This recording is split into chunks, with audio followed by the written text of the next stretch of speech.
Nós vamos estar meditando na palavra de Deus lá no capítulo 1 da carta de Paulo aos Colossenses. A meditação tem por tema a supremacia de Cristo. Lá na carta de Paulo aos Colossenses. Falando um pouco a respeito desta carta, Paulo ele escreve à igreja em Colosso, lá pelos anos 60, 62, ele estava preso, viu? Era a primeira prisão de Paulo em Roma. E ali ele estava encarcerado e ele vai escrever essa carta. Ele escreve mais ou menos na mesma época que ele está escrevendo também para os Filipenses, para Efésios e para Filemão. Ele está escrevendo várias cartas ali naquele mesmo momento, aproveitando que estava preso, não podia sair, então a escrita era a sua ferramenta de anúncio e cuidado da igreja, o que foi muito importante para nós, né? Porque se ele não escreve, a gente deixa de ter tanto ensinamento de Deus para as nossas vidas. Inclusive, há uma carta que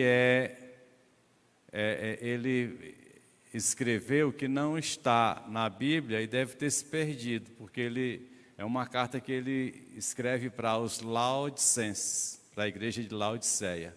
Porque ele manda inverter, só quando você lê a carta aí em Colosso, vocês mandam lá para Laodiceia, aí de Laodiceia lê aí também, né? Mas esta nós não tivemos a oportunidade de ter. Mas temos o suficiente para entender quem é Jesus Cristo, a sua importância, né? E esta cidade de Colosso ficava numa região na Ásia Menor, certo? Na Frígia, você vai encontrar essa palavra Frígia lá em Atos dos Apóstolos, quando você lê, às margens do rio Licos. Ela era uma cidade vizinha, tanto de Laodiceia, como também era vizinha de Hierápolis. Eram cidades, hoje tem outros nomes, né? Hoje, por exemplo, a igreja lá de Colosso, a cidade de Colosso, hoje ela é localizada na Anatólia, certo? Na Turquia. Fica numa província de uma região chamada de Denizli, tá? Então, quando você for à Turquia, você já vai conhecer lá muitas histórias. Na verdade, na Turquia, você tem mais ensino, mais história de Jesus Cristo da igreja do que em próprio Israel, né? Esta igreja em Colosso era uma igreja de gentil, não era de judeu, né? Certo? Eram gentios. E quem fundou essa igreja já não foi um judeu, não foi um apóstolo, não foi um evangelista lá de Jerusalém, mas foi um cidadão gentil chamado Epáfras. É um nome reduzido de Epafrodito, certo? Esse nome ele tem dois significados, é um nome grego. Ele quer dizer encantador, mas também quer dizer bonito. Se eu soubesse que esse nome era... Então, ele dizia bonito, eu tinha trocado o nome do Daniel por Epáfras, olha. Brincando, viu? Mas ele tinha esse nome, mas não é o Epafrodito que você vai encontrar na carta aos Filipenses, viu? Ali é outro, tá? Esse Epáfras, ele auxiliou demais Paulo nas viagens missionárias. E ele foi quem fundou, foi quem plantou a igreja na cidade de Colosso, certo? Então, não era necessário ser um apóstolo, não era necessário ser daqueles que estavam no ministério de Jesus Cristo para que a igreja tivesse o seu desenvolvimento. Era necessário receber Jesus Cristo, o que aconteceu com Epáfras, né? E aí Paulo ele vai trazer algumas informações muito importantes para a igreja nesta carta. Eu tenho a carta de Colossenses como, apesar de ser 4 capítulos, eu tenho como sendo uma carta de uma profundidade grandiosa, a carta, tá? Principalmente os 3 primeiros capítulos. E ela tem uma sabedoria muito grande, esta carta, porque ela parece ser igual à época de hoje. Tem pessoas criando modismo e tem pessoas criando regras na igreja, né? Por exemplo, tem gente que diz que se mulher que usa brinco vai para o inferno, ou mulher que usa aqueles travesseirinhos aqui, né? Já acabou essa moda, mas tinha uma época que disseram que era travesseiro do cão, né? E a mulher que tivesse aquilo estava botando. Então, se cria muito modismo, infelizmente, no meio evangélico, de pessoas que não buscam o conhecimento real da palavra. A Bíblia você tem que ler. Bíblia você tem que ler e continuar lendo, tá? E pedindo direção de Deus, porque o povo inventa muita coisa para escravizar, para dificultar, tá? E em Colosso acontecia isso. Quando você vai ler lá para frente, você vai perceber. Mas nós não vamos entrar nesse detalhe. Nós vamos ver apenas nesta carta algumas informações a respeito da supremacia de Cristo. Mas vamos lendo o texto e comentando alguns detalhes desse texto, porque o texto por si só se fala. A Bíblia não precisa de muito assim, a gente ter que falar muitas coisas dela, não. Ela mesmo se explica para nós, ela se torna... É difícil ler a Bíblia, não. É claro que quando você tem o primeiro contato com a Bíblia, ou com qualquer livro, você tem uma estranha, um contato que vai dificultando, mas depois você começa a ler e você vai se familiarizando, e depois você percebe que não há estas dificuldades que muita gente imagina, tá? E aí quando a gente começa a ler o capítulo 1, ele diz assim: Paulo, apóstolo de Cristo Jesus, pela vontade de Deus, e o irmão Timóteo, aos santos e fiéis irmãos em Cristo, que estão em Colossos, a vocês graça e paz da parte de Deus nosso Pai e do Senhor Jesus Cristo. Sempre agradecemos a Deus, o Pai de nosso Senhor Jesus Cristo, quando oramos por vocês. Essa postura de Paulo, esta postura de Timóteo, esta postura de Epáfras, de orar, deve ser uma postura nossa, de sempre estar orando pela igreja do Senhor Jesus Cristo. Eu sou da igreja Batista Ágape Montese, mas não me impede de orar pela igreja que está ali na outra rua, aquela que está ali atrás, aqui, lá na frente, no outro bairro. Onde tem uma igreja de Jesus, nós temos que levantar a mão e abençoar. E Paulo ele disse assim: sempre agradecemos a Deus, o Pai de nosso Senhor Jesus Cristo, quando oramos por vocês, pois temos ouvido falar da fé que vocês têm em Cristo Jesus e do amor por todos os santos. Era uma igreja atuante, e ele está falando: eu ouvi falar de vocês. Paulo escreve essa carta antes de conhecer a igreja, fisicamente. Mas ele sabia do evangelho que chegava lá e como eles se portavam, e falava do amor por todos os santos, por causa da esperança que lhes está reservada nos céus, a respeito da qual vocês ouviram por meio da palavra da verdade, o evangelho. A palavra da verdade é o evangelho. O evangelho que era anunciado, ele ainda não estava reduzido à escrita, ainda era testemunhal, porque havia o conhecimento escrito do Antigo Testamento, né? Mas não do Novo, porque o Novo ainda não existia. Mas o Evangelho é uma boa nova. Então era feito de forma testemunhal, ou seja, era de boca em boca, e eles iam escrevendo sim, ali alguma coisa, mas ainda não se tornou o que nós temos hoje. Mas ele então diz, a palavra da verdade, que falando do evangelho do Senhor Jesus Cristo, que chegou até vocês, por todo o mundo, este evangelho vai frutificando e crescendo, como também ocorre entre vocês, desde o dia em que o ouviram e entenderam a graça de Deus em toda a sua verdade. A partir do momento que se ouve a graça, se ouve a verdade do evangelho e se tem entendimento da graça, então ela vai fazendo parte da nossa vida, né?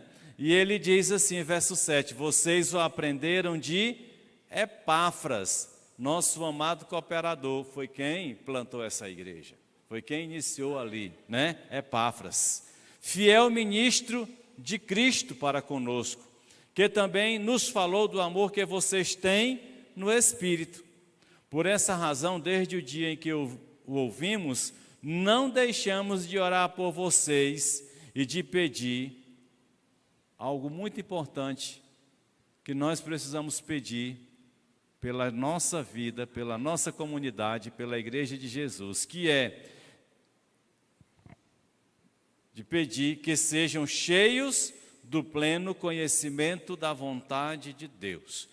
O conhecimento da vontade de Deus não está relacionado àquilo que eu escuto de mensagens, mas é o que eu escuto da voz de Deus falando dentro de mim, certo? Do conhecimento da vontade de Deus com toda a sabedoria e entendimento espiritual. E isso para que vocês vivam de maneira digna do Senhor e em tudo possam agradá-lo, frutificando em toda boa obra, crescendo no conhecimento de Deus. E aqui o versículo 10, essa parte B, meus queridos, ela nos chama a atenção para uma responsabilidade muito grande. Essa é o X de uma questão, que cada um analise por si. Eu não posso avaliar ninguém. A igreja não é um lugar de avaliação das pessoas, né? De julgamento. Mas cada um chama para si a responsabilidade de se autoavaliar, de se autoanalisar. E aqui ele diz uma coisa muito importante, frutificando em toda boa obra. Quem tem Jesus Cristo na sua vida tem que dar fruto. Não tem outra saída, tem que ser frutífero, não pode ser estéril.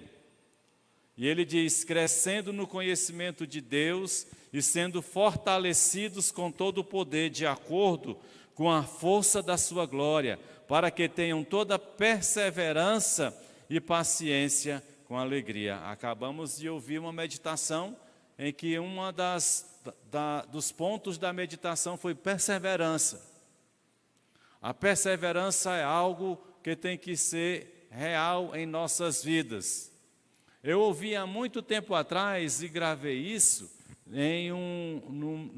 na primeira vez que eu estava fazendo um encontro de casais com Cristo. Faz uns dias já, foi em 1992, alguns de vocês ainda não eram nascidos, né? Mas faz algum dia. Em 1992 eu ouvi uma palestra onde a pessoa dizia assim, quem para no meio do caminho não chega em lugar nenhum. Foi a primeira vez que eu ouvi aquilo, que eu me lembro e que me chama a atenção. Falta de perseverança faz a gente parar no meio do caminho, sempre. Onde não há perseverança, a gente para, não é? Aí ele continuou aqui dizendo, né? Perseverança e paciência com alegria. Tem irmão que não, eu tenho paciência, mas é a cara deste tamanho de raiva, né? Tem uns que não têm paciência, digo, não, eu vou pedir paciência. Eu nunca pedi paciência, porque quando a gente pede paciência, vem muita confusão para poder a gente entrar na escola de paciência. Na escola de Deus é tudo que a gente pede, ele dá o contrário para a gente exercitar, para fortalecer, né? Certo? Mas ele fala em perseverança, fala em paciência e com alegria. Porque cá para nós, se a gente tem uma consciência de que nós temos um Deus todo-poderoso, que é a parte seguinte que nós vamos ver desta meditação, não há como não estar alegre em qualquer situação, circunstância, né? Dando graças ao Pai que nos tornou dignos de participar da herança dos santos no reino da luz. O versículo 13 é de uma profundidade. Esse versículo ele é muito vivo. Ele é muito vivo, né? Pois ele nos resgatou do domínio das trevas. E nós não fomos só salvos, não. Nós não vamos só para ter uma vida eterna com Jesus Cristo, não. Nós fomos arrastados, arrancados do domínio das trevas. Satanás não queria largar você. Satanás não quer que você saia da presença dele. Ele não quer soltar você. É que nem um cachorro não quer soltar o osso, né? Quem tem cachorro aí, eu não tenho, mas eu acho que é assim, né? O cachorro não quer largar o osso. E quando a gente quer pegar o osso do cachorro, ele morde a gente, né? Eu acho que é assim. Eu não tenho cachorro não, viu? Mas eu imagino. Porque diz, não, o cachorro não larga o osso. Satanás não queria largar você.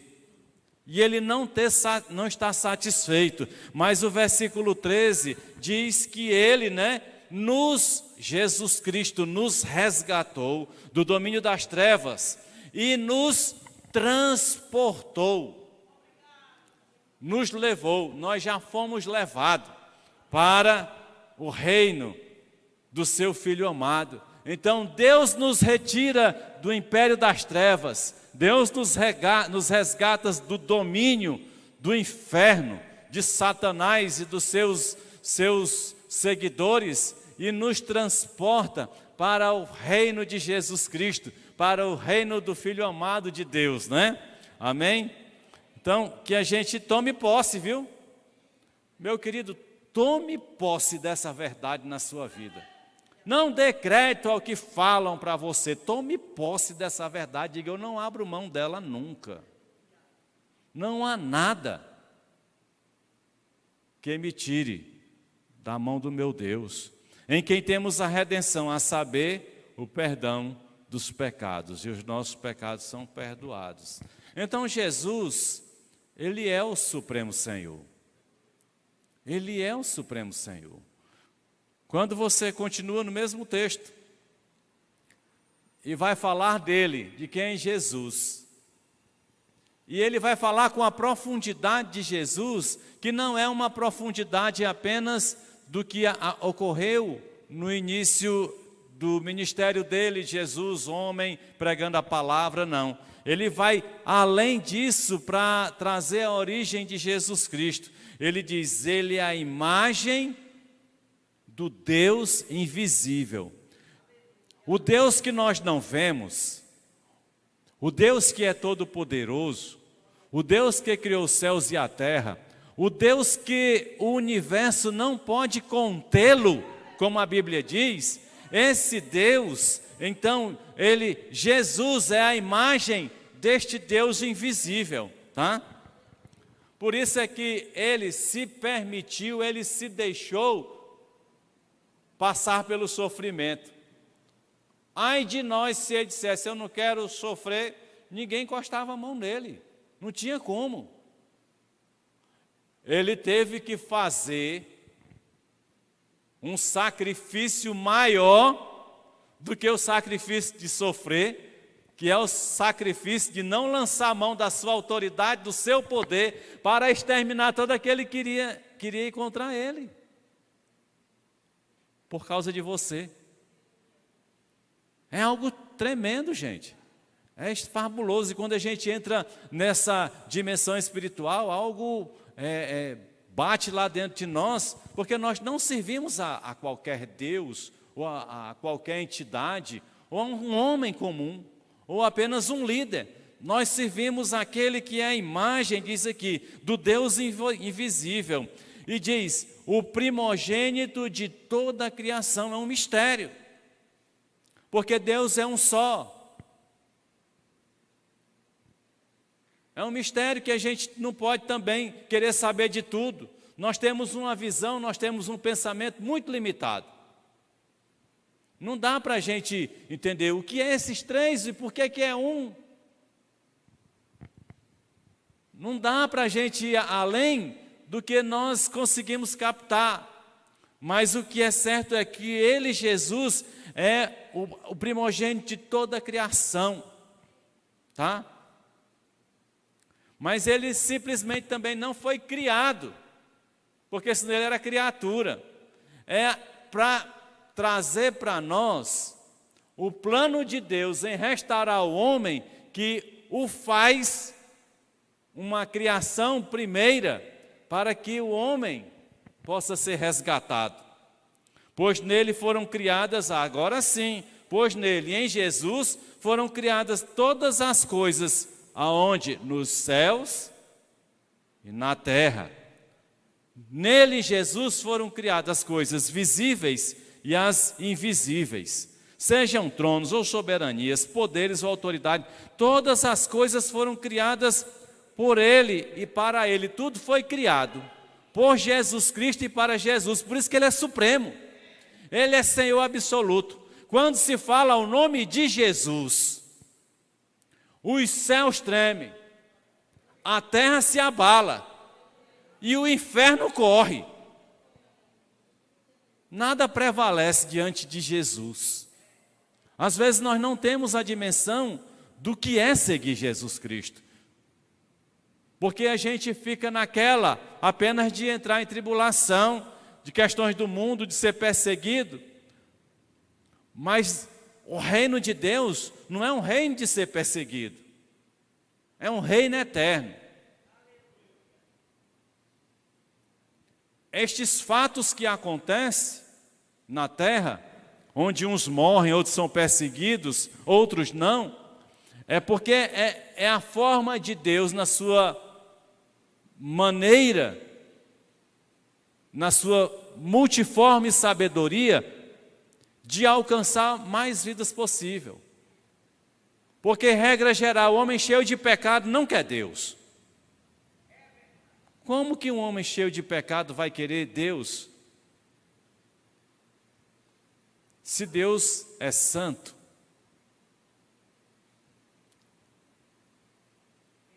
Não é fácil. Por isso que Deus, Ele articula de uma maneira tão profunda para alcançar você, para me alcançar, para alcançar ainda muitos que estão perdidos. Ele não queria que ninguém se perdesse, mas o pecado cega o homem. Porque o pecado gera no homem muitos outros desejos, muitas vontades, muitas cadeias. E diz mais: e Ele é ante todas as coisas, e nele tudo subsiste. E o versículo 18, ele fala algo muito importante para nós que estamos aqui no século 21, hoje, igreja, hoje é essa aqui. A igreja não é mais Antioquia, não é mais Colosso, não é mais a igreja em Jerusalém, mas a igreja hoje é Ágape, é a Assembleia de Deus, é Batista, as mais variadas denominações que trazem a palavra de Deus como seu livro, tá? Então hoje a responsabilidade sobre nós pesa de uma maneira muito especial, porque ele diz assim: Ele é a cabeça do corpo. Então Jesus Cristo, o Supremo Senhor, é a cabeça do corpo, e o corpo é a igreja. Gente, você já observou uma cabeça sem corpo? Olha a responsabilidade da igreja, porque isso se torna completo esse mistério se torna completo em Jesus e a igreja juntos. Mas o corpo sem cabeça é morto. Mas a cabeça sem corpo não se move. Também para. Então, esse mistério, entenda a importância da igreja em Jesus Cristo. Cabe a nós caminharmos levando a cabeça que é Cristo. Agora, se caminhamos levando a cabeça que é Cristo, qual é a frutificação que estamos dando? Complexo, né? Profundo esse texto da palavra de Deus, não é? E ele diz, é o princípio e o primogênito dentre os mortos, para que em tudo tenha a supremacia. Tudo Jesus é supremo. Morreu e foi o único que ressuscitou, né? Aí você diz, mas Lázaro ressuscitou, mas morreu depois de novo, né? Tem duas pessoas aí que dizem que não morreram, né? Eu acredito que não morreram. Enoque e Elias. Outros dizem que Moisés também não morreu. Mas lá Judas disse que estava disputando o corpo, então não vou entrar nessa questão. Mas vamos deixar esses dois aí, porque é uma outra história com Deus. Regra geral, todo mundo que passa nessa terra morre. Se a gente vacilar, chega o nosso dia também. Vamos torcer para a gente ir para o céu, arrebatado, né? Jesus Cristo levando a gente. Vamos torcer por isso, né? Pois foi do agrado de Deus que nele habitasse toda a plenitude. Quando a gente lê Isaías, diz que foi do agrado de Deus enfermá-lo, torturá-lo, adoecê-lo, sacrificá-lo. Mas aquele agrado de Deus em Jesus, enquanto estava sem ter sido glorificado, o agrado dele não era por causa de gostar de sofrimento, não é porque ele estava vendo que isso ia resultar em muita gente restaurada, né? Mas aqui é diferente. Aqui diz que foi do agrado, o agrado de Deus que nele habitasse toda a plenitude. Em Jesus está tudo.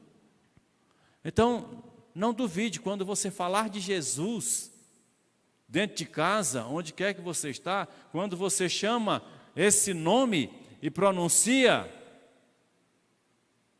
o inferno tem que sair de dentro da sua casa, de perto de você, não pode prevalecer. E por meio dele reconciliar-se consigo todas as coisas. E ele fala aqui, se você analisar, ele diz que havia desorganização em dois lugares, nos céus e na terra. Não houve rebelião no céu? Houve. Houve rebelião na terra? Também houve. Mas ele diz, por meio dele, reconciliar-se consigo todas as coisas. Se reconciliar é porque estava distante, tinha se distanciado, tinha se rebelado, né? Ele diz, reconciliar-se consigo todas as coisas, tanto as que estão na terra, quanto as que estão no céu, estabelecendo a paz pelo seu sangue derramado na cruz do Calvário.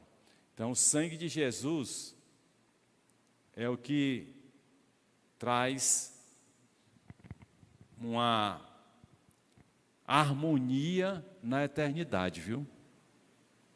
É o sangue do Cordeiro Imaculado, é o sangue de Jesus. Então, quando o sangue chega, purifica tudo, né? João 1 a 3 diz assim, no princípio era aquele que é a palavra, ele estava com Deus e era Deus. Aí é que a gente funde um pouco a cabeça, né? Ele estava com Deus no princípio. E diz, todas as coisas foram feitas por intermédio dele. Sem ele, nada do que existe teria sido feito. Sem Jesus Cristo, não existiria nada.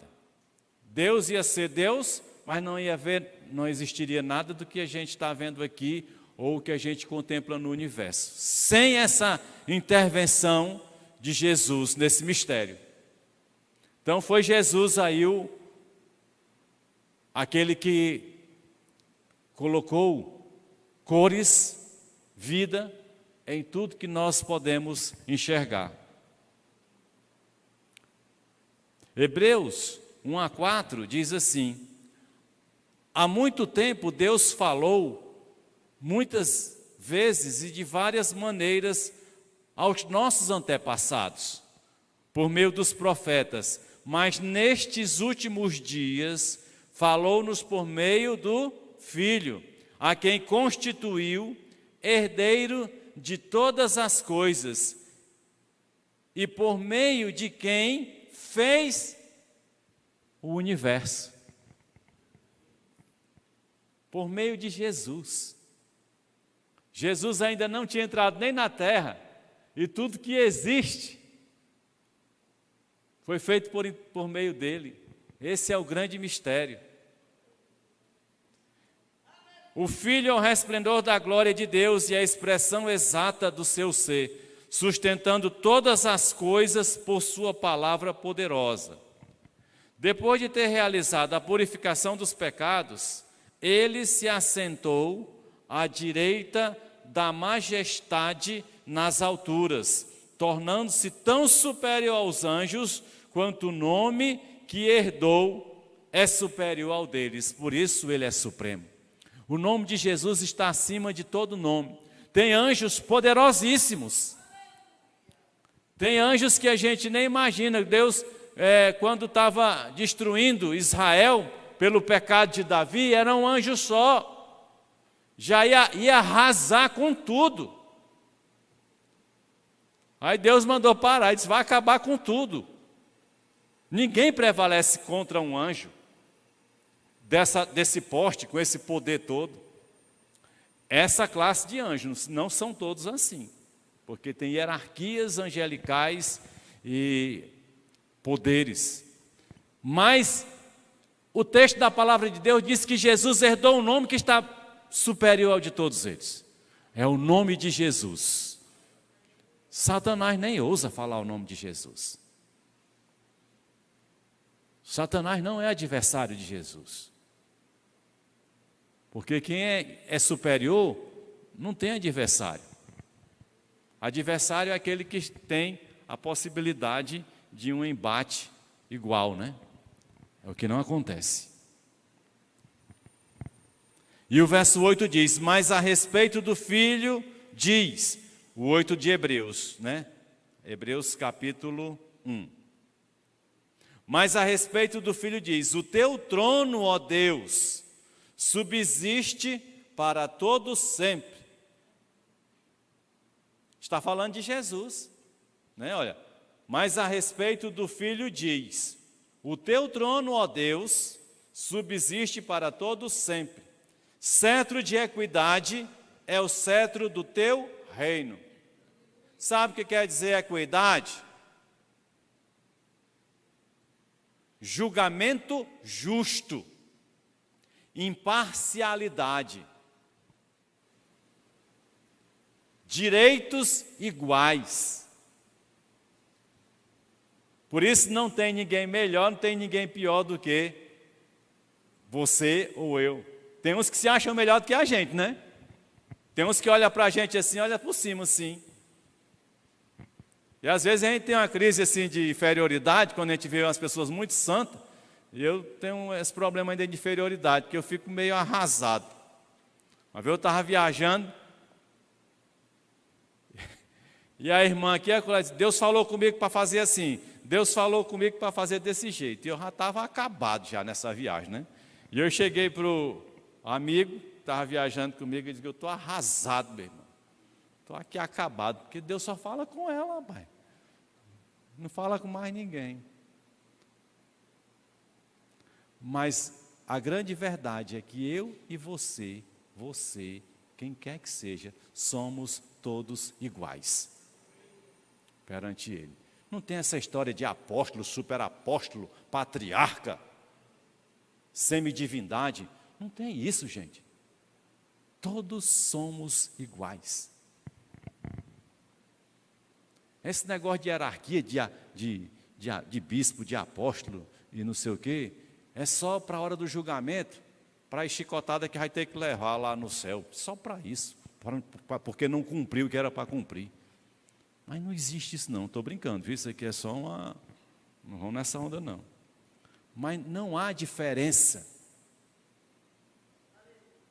Somos todos iguais. Às vezes você diz, eu queria que alguém orasse por mim, eu vou atrás de irmão fulano, passa 10 quilômetros para ir atrás da pessoa para orar por você. Você é igual a ele, meu querido. Você pode orar, você pode ir à presença do Pai, não existe isso não. Não tem ninguém melhor do que você. Somos amados por Deus. Por isso Jesus aqui é chamado de cetro de equidade. Jesus é eterno e único. 1 Timóteo 1,15, 17 diz assim: esta afirmação é fiel e digna de toda aceitação. Cristo Jesus veio ao mundo para salvar os pecadores. Veio salvar. Por quê? Porque não há um justo sequer. Todos os pecados destituídos estão da glória de Deus. E ele veio para salvar os pecadores. Agora, vai ser salvo? Vai. Quem? Quem abrir os olhos. Quem confessar. Aí ele continua dizendo: para salvar os pecadores, do qual eu sou o pior. Ele se achava o pior, Paulo, porque ele perseguiu a igreja. O jovem Estevão foi morto com o consentimento dele. E ele estava muito feliz açoitando os irmãozinhos, viu? Mas ele fazia por engano, né? Mas por isso mesmo alcancei misericórdia, para que em mim, o pior dos pecadores, Cristo Jesus demonstrasse toda a grandeza de sua paciência, usando-me como um exemplo para aqueles que nele haveriam de crer para a vida eterna. Ele estava querendo dizer isso como um exemplo, que ele diz: olha, se eu era essa porcaria de gente, uma escória, alguém que não prestava, e Deus salvou, por que você não pode ser salvo? Né? Ele estava dizendo isso.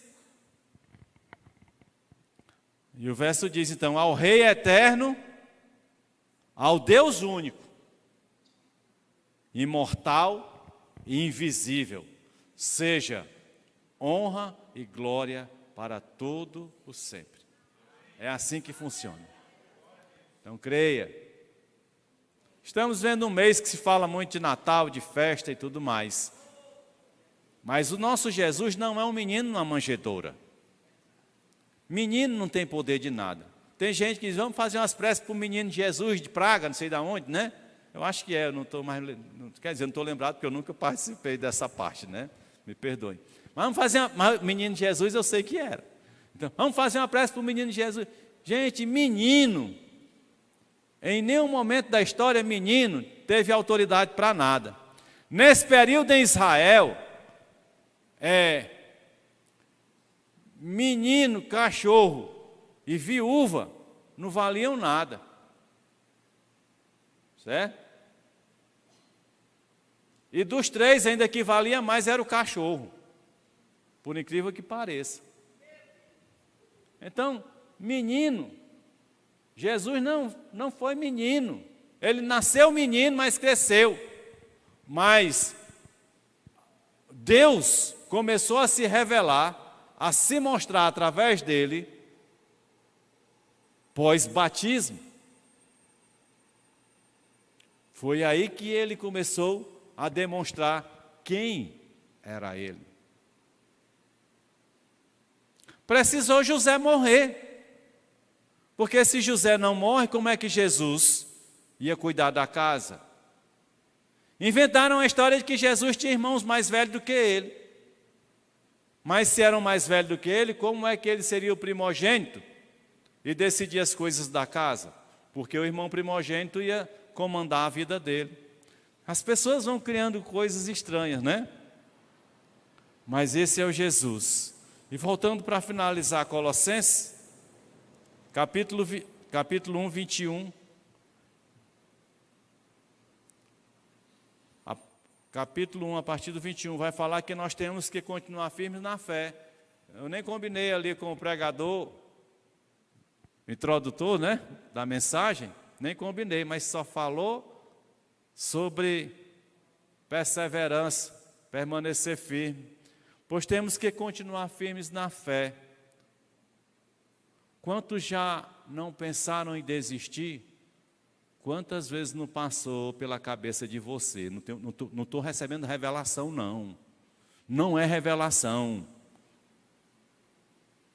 Mas quantas vezes não passou pela sua cabeça de desistir de Jesus, desistir da igreja, eu ficar em casa, porque a igreja só dá confusão. Quantas vezes? Mas você vai perceber na palavra de Deus que nós não temos essa opção de desistir, não, gente. Essa história de desistir é só falácia de Satanás. Isso aqui não precisa de revelação, não. Porque pela minha cabeça já passou muito mais de 10 vezes de desistir. Ora. Basta ter uma chateação, dizer, Senhor, não queria estar nesse negócio, não. Não é? Só que o Espírito dentro da gente não permite a carne se manifestar. Né? Aí é diferente. Mas vamos ver aqui o texto. 21. Antes vocês estavam separados de Deus e em suas mentes eram inimigos por causa do mau procedimento de vocês. Mas agora Ele os reconciliou pelo corpo físico de Cristo, mediante a morte, o sacrifício na cruz, né? Para apresentá-los diante dele santos, inculpáveis e livres de qualquer acusação. Mas presta atenção, 23. Por favor, olha bem para o que está escrito no 23. Decora isso aí, porque ele diz assim: desde que continuem alicerçados e firmes na fé. Nós não temos uma opção. Ninguém tem a opção de dizer, não, eu vou para lá, vou para acolá. E tem essa opção. Mas aí se chama de uma palavra chata como todo, apóstata. A apostasia. Virou as costas. A apostasia quer dizer virar as costas para Deus. Por isso a gente precisa tomar o cuidado. Então versículo 22, ele dá para nós toda essa garantia. Mas o 23, ele chama a atenção da gente. Para dizer, desde que continuem alicerçados e firmes na fé, sem se afastarem da esperança do Evangelho. Você tem o Espírito Santo, por que você vai se afastar do Evangelho? Aí a gente inventa um monte de coisa, né? Não, é porque eu não gosto daquela igreja, porque aquela igreja bate palma, aquela outra tem bateria. Falar em bateria, quando a gente ia fazer o louvor, tinha uma família na igreja, né? Isso faz tempo, né, Gilberto? Oh, Gilberto aí sabe. Aí, quando a gente ia para o louvor, que a gente sentava ali, a gente olhava, na hora que os irmãos iam dar o primeiro acorde, aí saiu uma família todinha lá para fora, por causa da bateria que estava dentro da igreja. Se fosse hoje, eu tinha tacado os pés na bateria, tinha quebrado ela todinha. Se é isso que está fazendo os irmãos não louvar o Senhor, então a gente tira, porque isso aqui não é o que importa é o coração, é o desejo, né? Mas na época eu era meninão ainda, né? Queria era tocar bateria. Mas é o que acontece. Muitas vezes a gente perde, a gente se afasta desta esperança do Evangelho.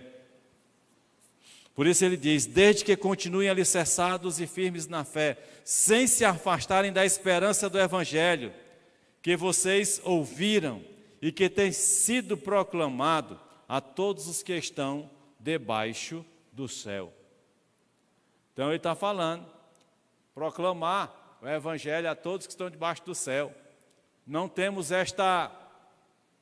também esta opção de dizer, não, eu não tenho que pregar, não. Todos nós temos que anunciar, cada um no seu quadrado, no seu espaço, na área que Deus está te chamando, mas todos nós temos responsabilidade. Por isso ele está dizendo, né, que vocês ouviram e que tem sido proclamado a todos os que estão debaixo do céu. Esse é o Evangelho do qual eu, Paulo, me tornei ministro. Aí no lugar de Paulo você coloca seu nome. E esse Evangelho do qual eu, Laércio, você diz o seu, nos tornamos ministros. Ministros quer dizer que servimos. Porque a palavra ministro não é aquela turma que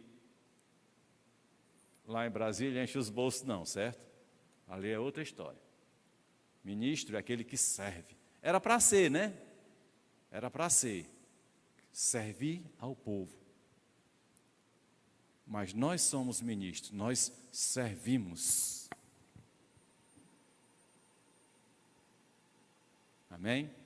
Então que Deus continue a falar aos nossos corações, que a gente não desista, que a gente não enfraqueça, que a gente persevere, que a gente permaneça firme, que a gente só saia de um lugar para outro se o Espírito Santo falar.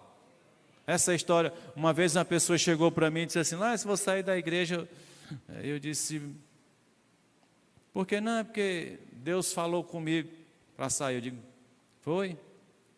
Vai para onde? Não sei. E Deus falou para você sair assim? Não sei. No dia que Deus falar com você para sair daqui, é porque Ele vai levar para um lugar onde você vai ser mais frutífero do que aqui. Não existe essa história de transitar, não. De tráfego, né? De pessoas de um lado para o outro, não. Então, que nós possamos permanecer firmes no Senhor. E se o negócio apertar na sua vida, se aproxime mais de Deus. Não abra a boca para reclamar. Não estou querendo dizer que vai apertar, não, mas sim, né? Nós estamos em constante guerra, batalha. Então nós precisamos estar sempre mais próximo do Senhor nosso Deus. Mas nunca desista dele, porque Ele nunca vai desistir de você. Amém?